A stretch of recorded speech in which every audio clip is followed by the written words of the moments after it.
Hello everyone, आप सभी का फिर से स्वागत है। यह घटना चक्र साइंस का डिस्कशन है। हम लोग बायोलॉजी को डिस्कस करें, जिसमें हमारा टॉपिक चल रहा है परिसंचरण तंत्र। परिसंचरण तंत्र से रिलेटेड शेष कुछ प्रश्न बचे हुए, इनको कवर करते हैं। तो चलिए स्टार्ट करते हैं। Question number 30। कथन ए है, एबी रक्त समूह के लोग सार्वभौमिक प्राप्तकर्ता होते हैं। कारण आर, रक्त समूह एबी की लाल रक्त कोशिका में कोई एंटीजन नहीं होता एवं इसलिए अन्य किसी रक्त समूह के साथ समूहन नहीं होता। तो इसमें कथन ए सत्य है, परंतु कारण आर गलत है। तो सी ऑप्शन आपका बिल्कुल सही होगा। देखिए, एबी रक्त समूह के लोग सार्वभौमिक प्राप्तकर्ता होते हैं क्योंकि इनमें एंटीजन ए और बी दोनों होते हैं तथा कोई एंटीबॉडी नहीं होता, जिसके कारण एग्लूटिनेशन नहीं होता है।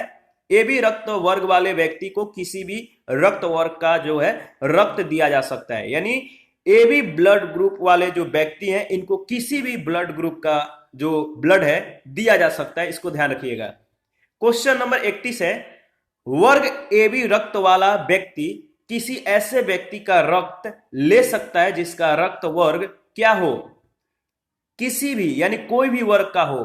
ध्यान रखिएगा, जो एबी ब्लड ग्रुप वाले व्यक्ति हैं, ऐसे व्यक्ति का ये रक्त ले सकते हैं जिनका ब्लड ग्रुप कोई भी हो, यानी कोई भी वर्ग का जो ब्लड ग्रुप होगा, एबी ब्लड ग्रुप वाले व्यक्ति ले सकते हैं। ठीक है। और क्वेश्चन नंबर 32 है, एबी रक्त वर्ग वाले व्यक्ति को कभी कभी सार्विक रक्त अदाता कहा जाता है। क्यों कहा जाता है? एबी रक्त वर्ग वाले व्यक्ति को कभी कभी सार्विक रक्त अदाता कहा जाता है, क्योंकि उसके रक्त में एंटीबॉडी का जो है अभाव होता है। तो बी ऑप्शन आपका बिल्कुल सत्य है। 33 नंबर क्वेश्चन है, एक व्यक्ति जिसका ब्लड ग्रुप ए है, एक व्यक्ति है जिसका ब्लड ग्रुप ए है, सड़क दुर्घटना में गंभीर रूप से घायल हो जाता है तथा चिकित्सक रक्तदान की सलाह देते हैं और उसके संबंधियों को रक्तदान के लिए कहा जाता है, जिनके रक्त समूह इस प्रकार पाए गए। तो बताइए किस प्रकार के उनके जो संबंधी होंगे, किस प्रकार के उनमें जो है ब्लड ग्रुप मिलेगा? तो देखिए, इसका सही जवाब होगा डी ऑप्शन, यानी पहला, तीसरा और चौथा। देखिए, एक व्यक्ति जिसका रक्त समूह यानी ब्लड ग्रुप ए है, वह रक्त समूह ए या रक्त समूह ए बी वाले व्यक्ति को जो है रक्तदान कर सकता है। तो ब्लड ग्रुप ए वाले जो व्यक्ति हैं, वह ब्लड ग्रुप ए या ए बी को, ए बी जो है ए बी वाले व्यक्ति, इनको रक्तदान कर सकता है। इसी प्रकार ए रक्त समूह वाले व्यक्ति रक्त समूह ए या रक्त समूह ओ के व्यक्ति से रक्त प्राप्त कर सकता है। तो सत्य है आपका कौन सा option? D option. Question number 34, same question पूछा गया है कि एक मनुष्य दुर्घटनाग्रस्त हो जाता है और उसे रक्तदान की आवश्यकता होती है, किंतु उसके रक्त समूह का परीक्षण करने का समय नहीं है। तो निम्नलिखित में से कौन सा रक्त समूह उसे दिया जा सकता है? तो सही जवाब है ओ निगेटिव। ध्यान रखिएगा, O negative, B option is right option. 1900 ईस्वी में कार्ल लैंडस्टीनर ने 4 रक्त समूह ए, बी, ए बी और ओ की खोज की। बाद में रिसस बंदर में एक अलग फैक्टर ढूंढा गया जिसे RH फैक्टर नाम दिया गया। जहां रक्त समूह ए में एंटीजन ए पाया जाता है, वही रक्त समूह बी में बी एंटीजन उपस्थित रहता है, जबकि ब्लड ग्रुप ए बी में ए और बी एंटीजन दोनों होते हैं तथा ओ में, ब्लड ग्रुप ओ में कोई एंटीजन नहीं पाया जाता है। किसी खास रक्त समूह के रक्त को जब विपरीत रक्त समूह से मिलाया जाता है तो रक्त के थक्के के रूप में जो है, जो ब्लड है, थक्के के रूप में जमने लगता है, जिसे ब्लड क्लॉटिंग कहते हैं, यानी रक्त अस्कंदन कहते हैं। क्योंकि ब्लड ओ समूह के रक्त में न तो कोई एंटीजन उपस्थित रहता है और न ही कोई RH फैक्टर, अतः इस रक्त समूह का एक व्यक्ति या कोई भी व्यक्ति जो है रक्त जो है ओ निगेटिव ब्लड ग्रुप का जो व्यक्ति है, इस रक्त समूह का रक्त किसी व्यक्ति को देने पर कोई ब्लड क्लॉटिंग यानी जो रक्त अस्कंदन है नहीं होता है। तो ध्यान रखिएगा। 35 नंबर क्वेश्चन है, अज्ञात रुधिर वर्ग का एक व्यक्ति गंभीर रूप से दुर्घटनाग्रस्त हो जाता है और उसे तुरंत रक्त आधान यानी ब्लड जो है ट्रांसफ्यूजन की जरूरत पड़ती है, अस्पताल में आसानी से उपलब्ध निम्नलिखित रुधिर वर्गों में से किस एक का रक्त आधान के लिए उपयोग सुरक्षित होगा? तो आपको मालूम है इसका सही जवाब होगा ए ऑप्शन, ओ और RH negative. Question number next है 36 नंबर। एक व्यक्ति दुर्घटना में घायल हो गया है, ध्यान रखिएगा, कह रहा है कि एक व्यक्ति दुर्घटना में घायल हो गया है, उसके रक्त समूह के जांच के लिए समय नहीं है, उसे निम्न में से कौन सा खून दिया जाना चाहिए, किस ब्लड ग्रुप का जो है उसे ब्लड दिया जाना चाहिए? इसका सही जवाब होगा सी ऑप्शन, ओ और RH निगेटिव। 37 नंबर क्वेश्चन है, रक्त समूह की खोज किसने की? तो आपको मालूम है कुछ ही सेकंड पहले हम लोगों ने इसके बारे में डिस्कस किया है। तो देखिए जो रक्त समूह की खोज है किसने किया है? तो कार्ल लैंडस्टीनर ने। क्वेश्चन नंबर 38 है, RH कारक का नाम संबंधित है एक प्रकार के किससे? कपी से, मानव से, चूहा से या बंदर से? RH फैक्टर का जो संबंध है वह है बंदर से। क्वेश्चन नंबर 39 है, एक विवाहित दंपत्ति ने एक बालक को गोद लिया। एक विवाहित दंपत्ति ने एक बालक को गोद लिया, इसके कुछ वर्ष उपरांत उन्हें जुड़वा पुत्र हुए। दंपत्ति में जो है एक का रक्त वर्ग AB पॉजिटिव है और दूसरे का O निगेटिव है। तीनों पुत्रों में से एक का रक्त वर्ग जो है यानी जो ब्लड ग्रुप है A पॉजिटिव और दूसरे का B पॉजिटिव और तीसरे का O पॉजिटिव है। गोद लिए गए पुत्र का रक्त वर्ग कौन सा है? इसका सही जवाब आप दीजिए, बताइए इसका सही जवाब क्या है? देखिए इसका सही जवाब है O positive, A option is right option. देखिए दंपत्ति में एक का रक्त वर्ग यानी ब्लड ग्रुप AB पॉजिटिव और दूसरे का O निगेटिव होने पर उनके जुड़वा पुत्रों में रक्त वर्ग A पॉजिटिव या B पॉजिटिव होंगे। इस प्रकार स्पष्ट है कि तीसरा यानी जो गोद लिए हुए जो पुत्र था उसका ब्लड ग्रुप O पॉजिटिव है। ध्यान रखिएगा, आगे बढ़ते हैं। 40 नंबर क्वेश्चन है, यदि एक पिता का ब्लड ग्रुप A है, ध्यान रखिएगा, यदि एक पिता का रक्त वर्ग A है और माता का O, तो बताइए उनके पुत्र का निम्नलिखित में से कौन सा रक्त वर्ग हो सकता है? तो सही जवाब होगा O वर्ग यानी ब्लड ग्रुप O हो सकता है। यानी पेरेंट्स में से पिता का ब्लड ग्रुप A है और माता का ब्लड ग्रुप O है, तो उनके पुत्र का जो ब्लड ग्रुप होगा वो O अथवा A होगा। वर्नस्टीन ने पता लगाया कि A, B और O रुधिर वर्ग मनुष्य का एक आनुवांशिक लक्षण होता है, अतः यह संतानों में मेंडल के नियमों के अनुसार जनक से प्राप्त जीन्स के आधार पर ही विकसित होता है।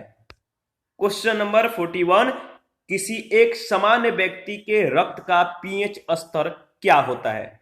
किसी एक सामान्य व्यक्ति के रक्त का pH स्तर क्या होता है? तो 7.35 से 7.45 तक, C option is right option. देखिए रक्त का सामान्य pH स्तर 7.35 से 7.45 के मध्य अर्थात 7.4 होता है। एसिडोसिस एवं अल्कालोसिस से पीड़ित व्यक्तियों का pH स्तर इस सीमा से बाहर होता है। 42 नंबर क्वेश्चन है, रक्त का pH मान कितना होता है? रक्त का pH मान कितना होता है? सही जवाब है 7.4। 43 नंबर है, मनुष्य के शरीर के रक्त का pH मान कितना होता है? मनुष्य के शरीर के रक्त का pH मान 7.4 होता है, C option is right option, ध्यान रखिएगा। और 44 नंबर क्वेश्चन है, एंटीजन वह पदार्थ होता है जो क्या करता है? एंटीजन वह पदार्थ है जो एंटीबॉडी के निर्माण को उद्दीप्त करता है, D option is right option. इसके बारे में देख लेते हैं। एंटीजन वे पदार्थ होते हैं जो प्रतिपिंड या प्रतिरक्षी यानी एंटीबॉडी के निर्माण को उद्दीप्त करते हैं तथा प्रतिरक्षा तंत्र को प्रवर्तित करते हैं। प्रतिजन दो प्रकार की ग्लाइकोप्रोटीन्स के रूप में होते हैं, ए तथा बी। एंटीबॉडी भी दो प्रकार के होते हैं, एंटी ए और एंटी बी, किंतु ये विशुद्ध प्रोटीन्स के रूप में होते हैं। क्वेश्चन नंबर 45 है, प्रतिजन ऐसा पदार्थ होता है जो प्रतिरक्षा तंत्र को प्रवर्तित करता है। सी ऑप्शन आपका बिल्कुल सत्य है। 46 है, निम्न में से एंटीजन्स की मूल विशेषता क्या है? 4 ऑप्शन है, आपको देखकर बताना है कि एंटीजन्स की मूल विशेषता क्या है। तो वे प्रतिरक्षियों के निर्माण को प्रेरित करते हैं। बी ऑप्शन आपका बिल्कुल सत्य है। 47 नंबर है, शरीर में निम्न में से कौन सा संक्रमण से हमारी रक्षा करता है? शरीर में निम्न में से कौन सा संक्रमण से हमारी रक्षा करता है? इसका सही जवाब है WBC, बी ऑप्शन।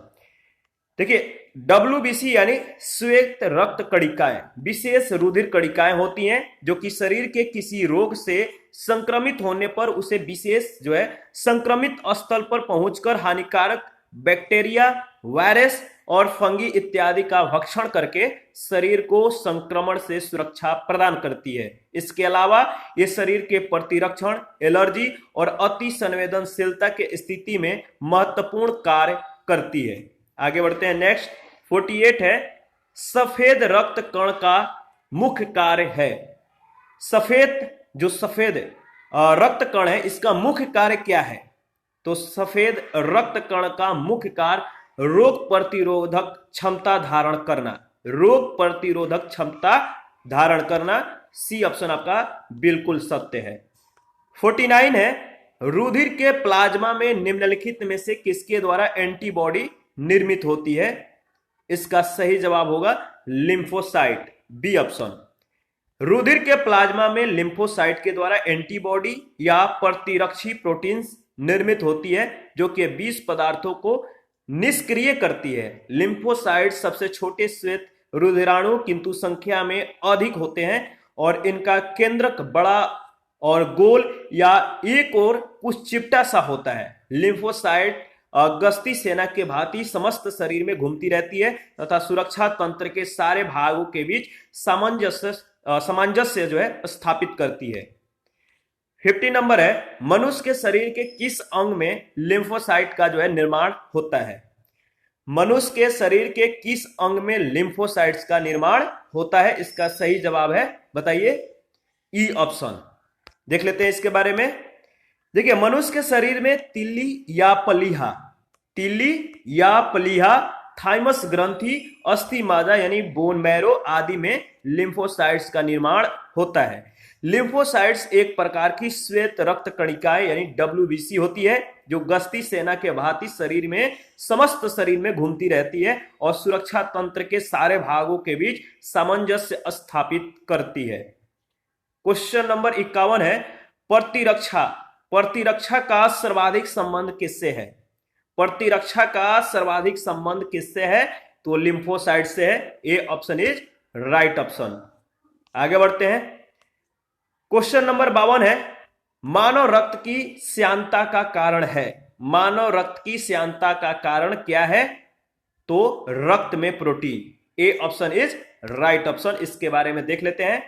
मानव रक्त की श्यानता मुख्यतः प्लाज्मा में प्रोटीन, हिमाटोक्रिट, रक्त में लाल रुधिर कणिकाओं का आयतन प्रतिशत आदि पर निर्भर करती है। रक्त में श्वेत रुधिर कणिकाओं एवं प्लेटलेट्स यानी बिंबाणु की उपस्थिति का उसकी श्यानता पर कोई खास प्रभाव नहीं पड़ता है। क्वेश्चन नंबर 53 है, मानव के श्वेत रक्त कणों यानी WBC का व्यास होता है लगभग कितना? मानव के श्वेत रक्त कणों का व्यास होता है लगभग कितना? तो 0.007 millimetre. A option is right option. ध्यान रखिएगा, श्वेत रक्त कण यानी WBC प्राय मनुष्यों में पाए जाते हैं। इनकी संख्या लाल रक्त कणों से कम होती है। ये दो प्रकार के होते हैं, कणिकामय तथा कणिका विहीन। श्वेत रक्त कण हमारे शरीर का प्रतिरक्षा तंत्र बनाते हैं। लिम्फोसाइट एक प्रकार की श्वेत रक्त कणिकाएं होती हैं जिनका व्यास लगभग 7 माइक्रोमीटर होता है यानी 0.007 मिलीमीटर होता है।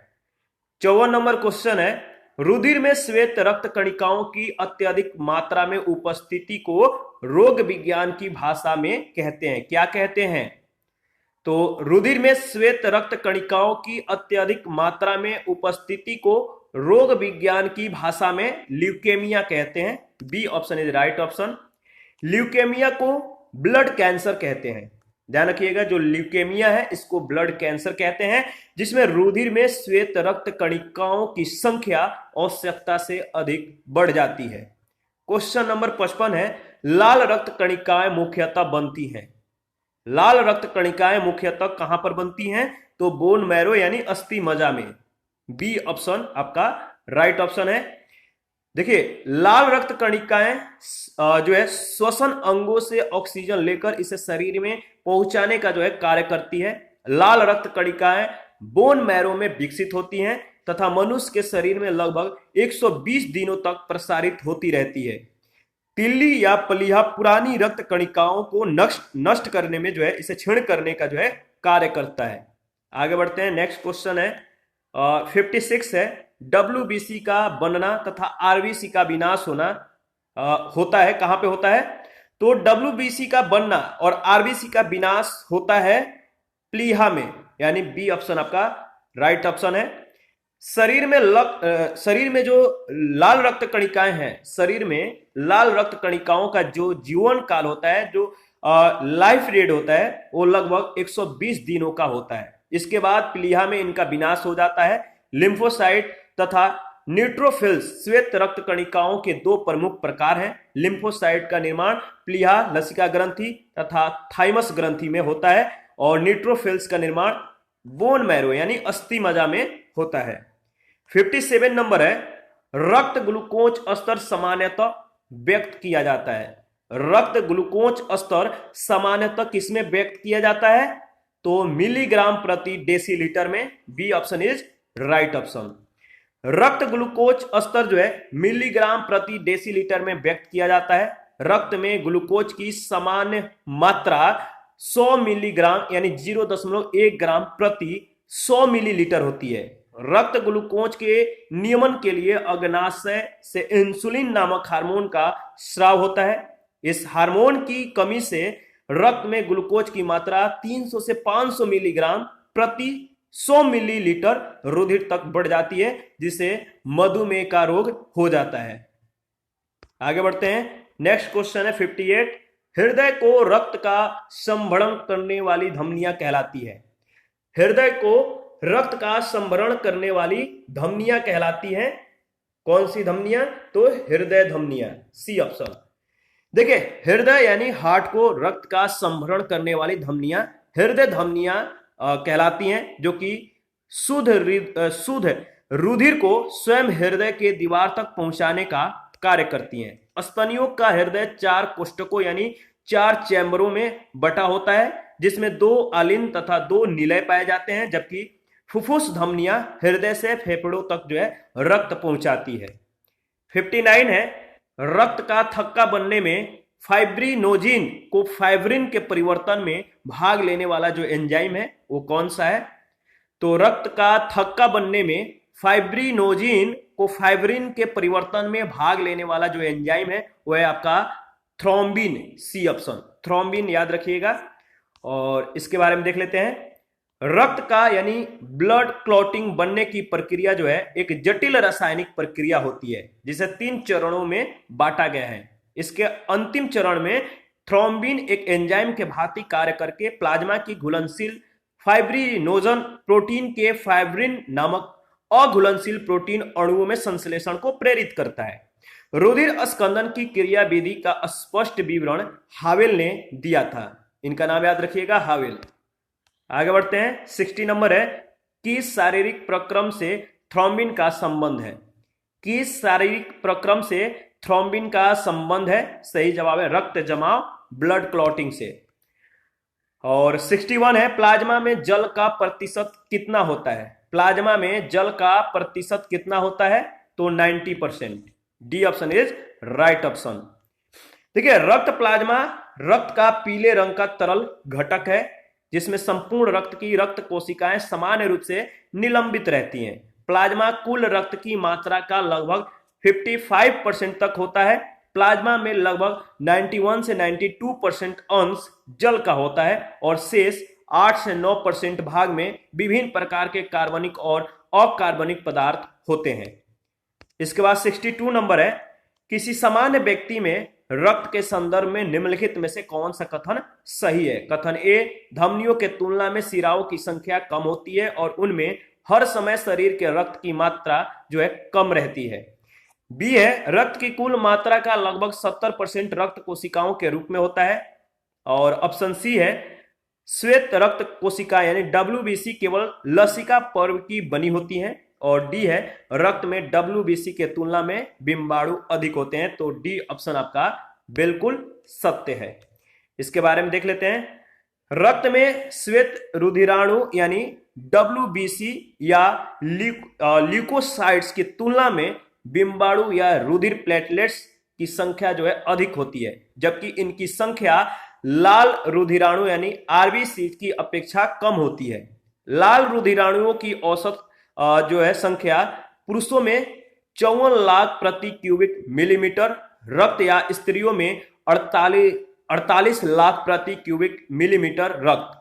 श्वेत रुधिराणु 5000 से 11000 प्रति क्यूबिक मिलीमीटर, जबकि रुधिर प्लेटलेट्स की संख्या 1.5 लाख से 5 लाख प्रति क्यूबिक मिलीमीटर जो है रक्त होती है।